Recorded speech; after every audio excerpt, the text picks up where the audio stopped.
Good morning, everyone, and welcome to our Facebook Live program, Conversations on Care, where we bring together our healthcare providers, our clients, and our caregivers to help families better understand and cope with aging parents with chronic care needs. My name is Julie Collada, and I'm the founder and CEO of Open Arms Solutions. Open Arms is a home care agency serving the Chicagoland area focused on inspired home care solutions with seniors with chronic care conditions such as dementia, Parkinson's, chronic heart disease, and movement disorders. It is our mission to help our families through this journey and to know that their loved one is living their absolute best life possible. If you find these dialogues helpful, please give us a like and a share so that others who need this information can have access to it. If you have any questions or there's topics you'd like to learn more about, please write them in the comments below, and we'll do our best to get them on our program. So I've been so excited about this segment. With me today is our very own Shari Capaldi, our care coordination manager extraordinaire. And our topic today is what is care coordination and why is it essential in home care? So, Shari, tell us about your background and what you did before arriving here at Open Arms in your current role as the manager of care coordination. Well, thank you very much for having me join you with this. I really love to talk about this. It's something that is so important, and I just love our care coordinators and really everything they do each day. So a little bit about me. It's funny because I have two kids in college right now who are pretty set, they think, on what they want to do with their future. I was not that person. I really had no idea what I wanted to do in college. So I decided I would get a degree in communications, which would give me a lot of flexibility to do a lot of different things. Absolutely. That I would figure out later, And it took a while, to be honest. But several years into my career is when some things really started to make sense for me.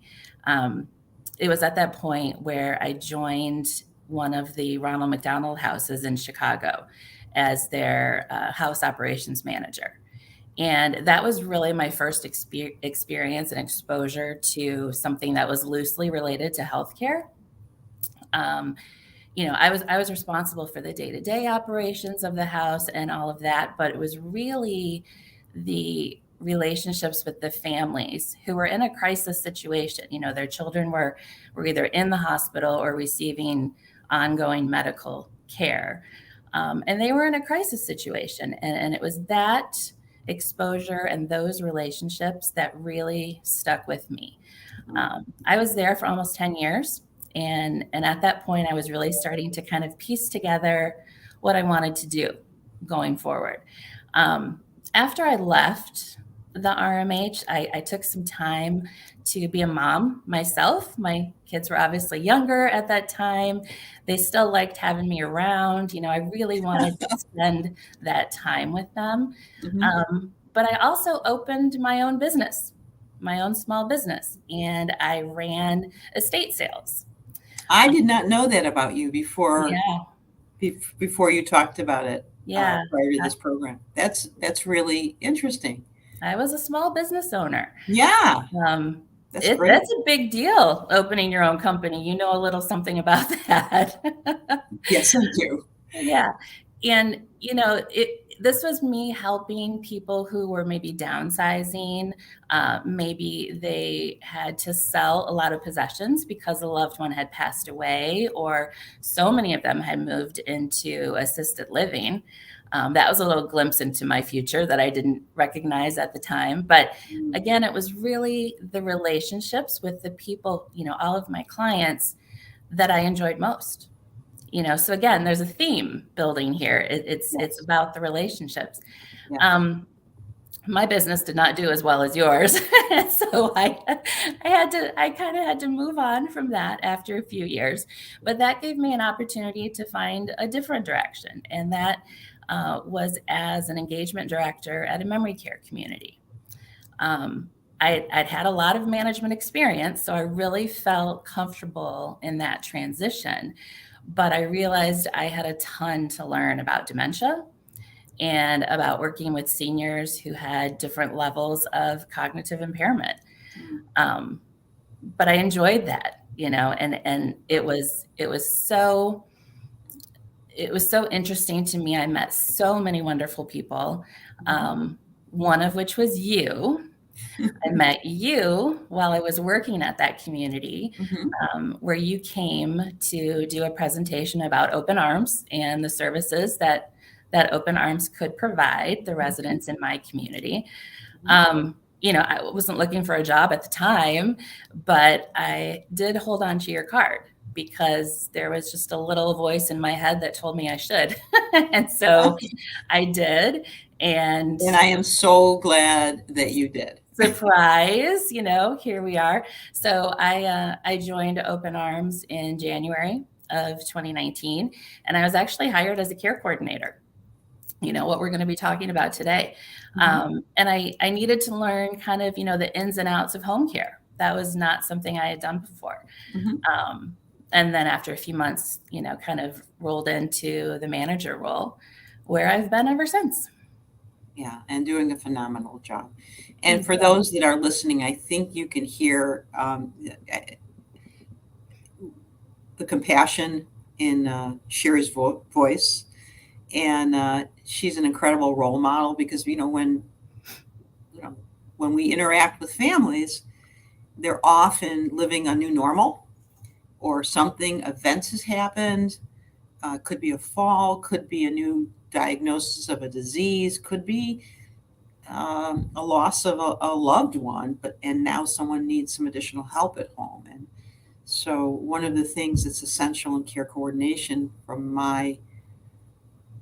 in my opinion, is that coming and greeting people with compassion. And so Shari, one of the reasons that it was an easy decision to have Shari become the manager of care coordination is what you all are hearing in this conversation is how important it is that she do the right thing for families. And that is incredibly means so much to me and everybody on the Open Arms team.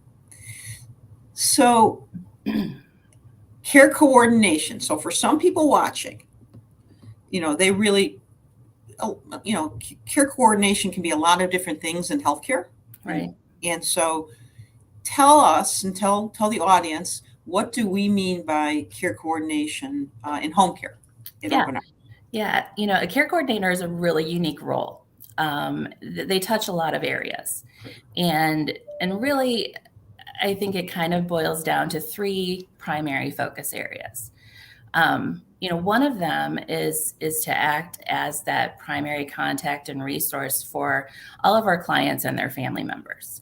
Part of that involves working to put together a care plan for our client that really details what needs are required, what expectations of caregivers who work with them will be, and update that, of course, as needed if there are physical or cognitive declines, throughout the process. Second big focus area is to manage and lead the team of caregivers who work with all their clients. As a manager, there's a lot that goes into that. There's so many small things, big things. Care coordinators are going to be managing caregivers' availability, their schedules. They're going to make changes where they're needed. They're also going to provide additional training to caregivers so that they can better address some specific needs that their clients might have. A big part of leading and managing that team of caregivers is really serving as the one who provides guidance, one who provides suggestions, sometimes pep talks, It's a hard job. Yeah. Advice, ideas, brainstorming. It's such a team effort, and the care coordinator truly is right there in the middle to help ensure that things run as smoothly as possible. And finally, the care coordinators are working together with different referral sources too. The last 2 years with COVID in particular have been different. They've been challenging, and they've been sometimes scary for our clients and our caregivers. And really, during the height of COVID, our care coordinators were very instrumental in delivering PPE to all of our clients, all of our caregivers. We wanted to do everything that we could to help keep our clients and caregivers safe. And having that PPE readily available was a big part of that. We have a lot of clients who come to us after spending time in rehab or a skilled nursing facility before they return home. And, our care coordinators may visit those facilities to do things like observing physical therapy, to better prepare and train our caregivers who will be working with them once they do return home. They're really learning how clients maybe need to be safely transferred, exercises that they might have to continue with once they return home. All of that is to better position our caregivers to be successful when they work with those clients. And so you can see how care coordinators really do impact so many key areas. Oh, yeah, absolutely. And you're talking about a lot of different areas here that are just so important. But you started out by saying they're really the bridge, between the support of the caregiver, right, making sure the caregiver has everything they need to be their best at their role. Excuse me. And then, I know we're going to talk a little bit more about the care coordinator is there for the family. Right. And of course, the client, making sure that everybody knows what's going on and any issues that arrive, and issues will arrive. We're talking about people caring for people and changing conditions and different resources needed. So there's a lot of different things that are happening. Right. Care coordinators need to really quarterback, I think is a good way to think about it. It's the way I've always thought about it. And they really just are such an essential piece. I love football, so that's a great analogy. I know, and I heard that you might love a specific team that might be in Nebraska. Maybe. Might be a possibility. So let's talk a little bit more in a little bit more detail about the kinds of interactions that your team does specifically that coordinate and benefit the caregiver. Okay. Yeah. It's so important to any home care company to have quality caregivers. Yes. Part of the way that we can do that is to make sure that our caregivers feel supported, feel appreciated, feel listened to, feel valued, all of those things. And our care coordinators really put in the effort to do that every day. They're available to brainstorm ideas, to address those challenges that come up, like you mentioned, because they do. When you're caring with people, there's so much that's unpredictable. But they also are going to spend the time to thank caregivers for the work they're doing. We recognize that it's difficult work, and we really want to thank them for all that they do accomplish every day. Yeah. When I get a chance to overhear a conversation between a care coordinator and a caregiver, I'm always so impressed because these conversations are really thoughtful. They're genuine. I think you can see through what people say sometimes if it's not truly thought, if it's not truly meant, if it's not genuine. And they feel that way, and it's so nice to hear it. It's even better when you hear about the great things that our caregivers are doing with their clients. As you know, I get to do a special segment every week for our newsletter. Yes. Yes, it's called Simple Smiles, and I think a lot of people really enjoy them, and they bring I us know I do. good, and those segments really highlight the great story of the week. And oftentimes there's more than one to choose from. But these are things like a caregiver who takes their client on an outing or a special meal that they cook together. We had one that was planted a garden with the client because that client really enjoyed gardening. And most recently, I think this is this week's Simple Smile. I'll give you a preview about a caregiver who was starting with a new client who wasn't necessarily thrilled about having a caregiver, but we knew that this particular client loves dogs. And with the family's permission, the caregiver brought the dog along to kind of help the client like her a little bit more, Mm-hmm. Yeah. and those are great things that happen. And a lot of times these stories really come to light because of the connection that our care coordinators have with the caregivers and with that regular communication that happens. Yeah. There are challenges, and the caregivers do turn to their coordinator for that support, for the guidance, advice in real time at the moment something is happening. And that's so important to have that resource available. Sometimes we have to do a little detective work to figure out what's going on. And it's in those moments that team approach is so beneficial. One of my one of my favorite little stories is, sometimes care coordinators are tackling the big issues, and sometimes they're dealing with the small ones and the things to help caregivers be more successful.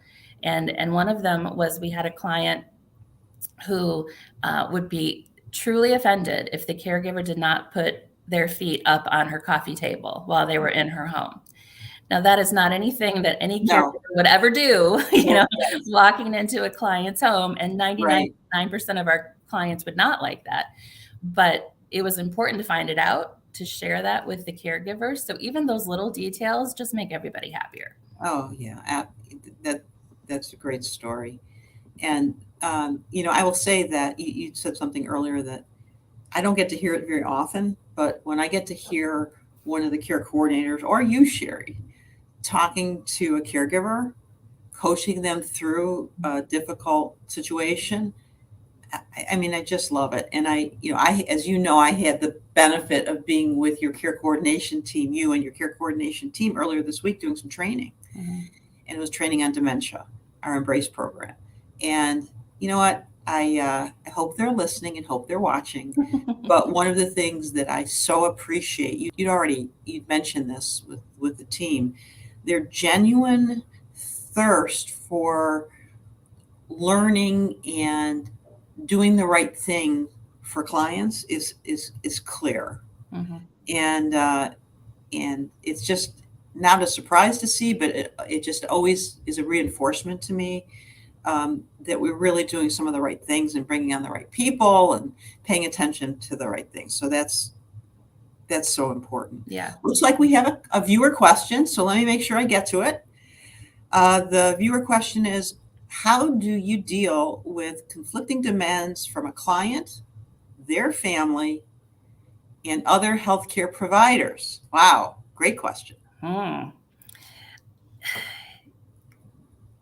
It's not easy, that's the honest answer. It's not easy. Right. I think if you have conflicting ideas, it's helpful to find out why people have different ideas, to talk about that. Maybe there's a solution that combines all three ideas. Maybe, so many times you hear, well, I thought this was going to work, but then I learned something better. And I think everybody, at least everybody on our team, is open to that. Your first idea might not be the right idea.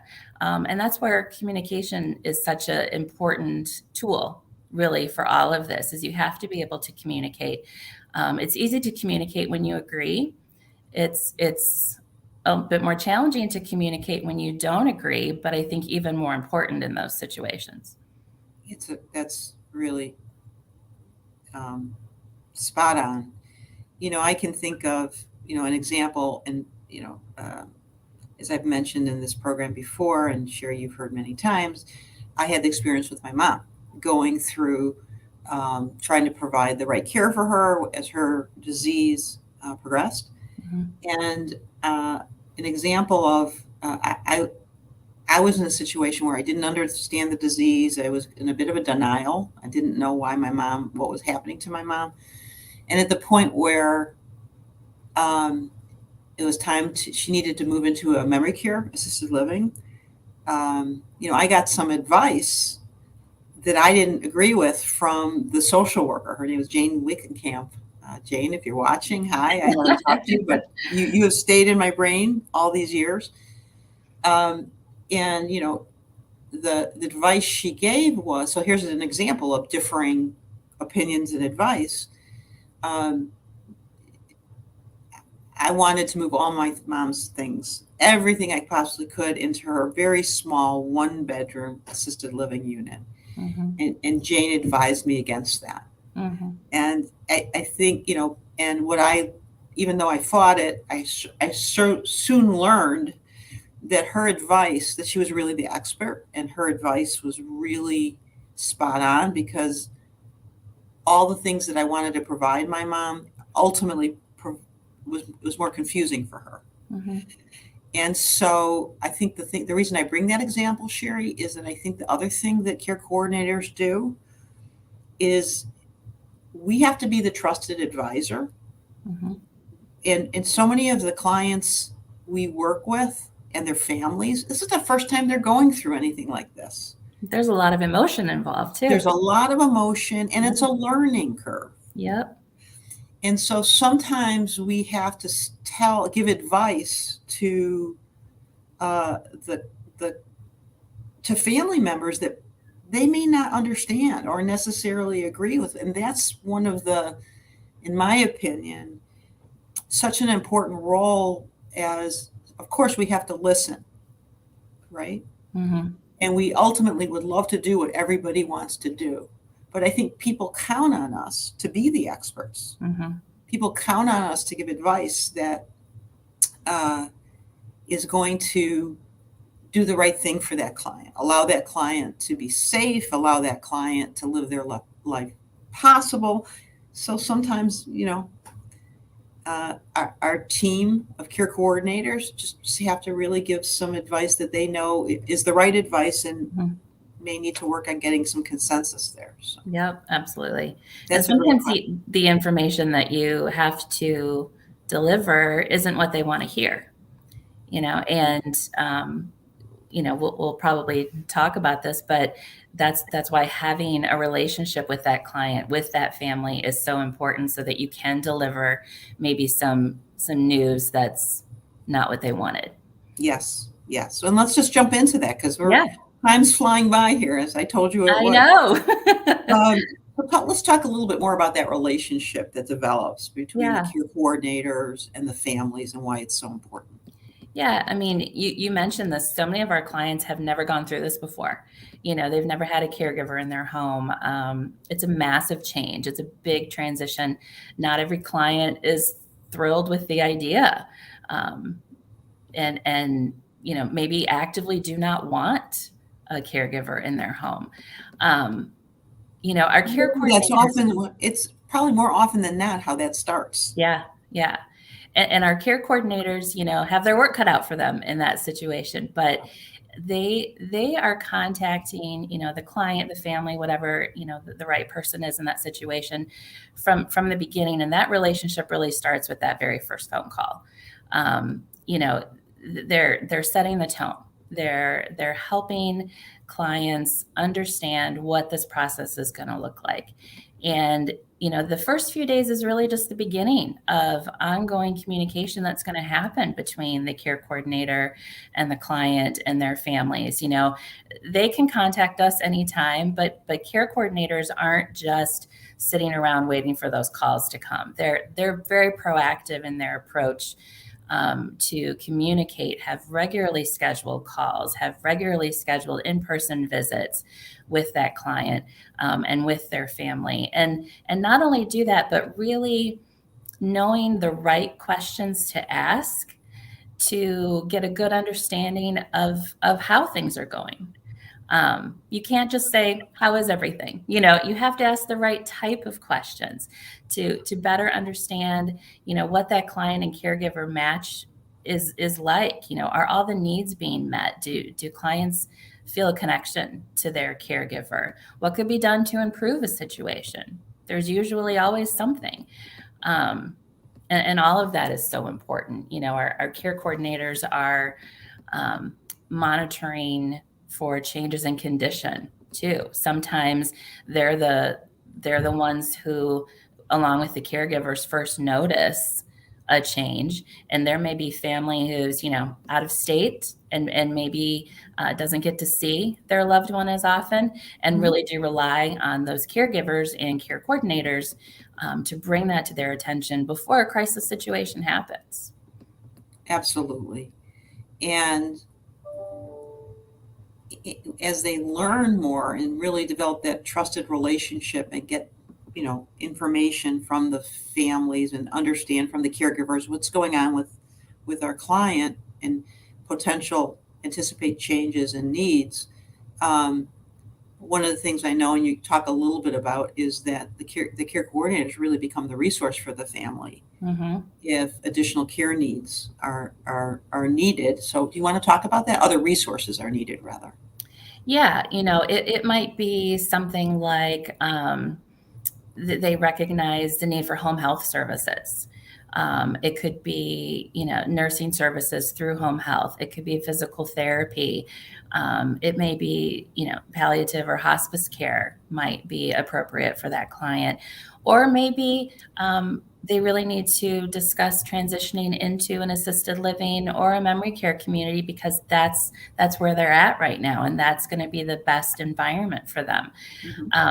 Those can be hard conversations, and they're always going to go better when you have that foundation of a solid relationship that you've worked to build to help those conversations. The trust is so important, and being involved if those things come up.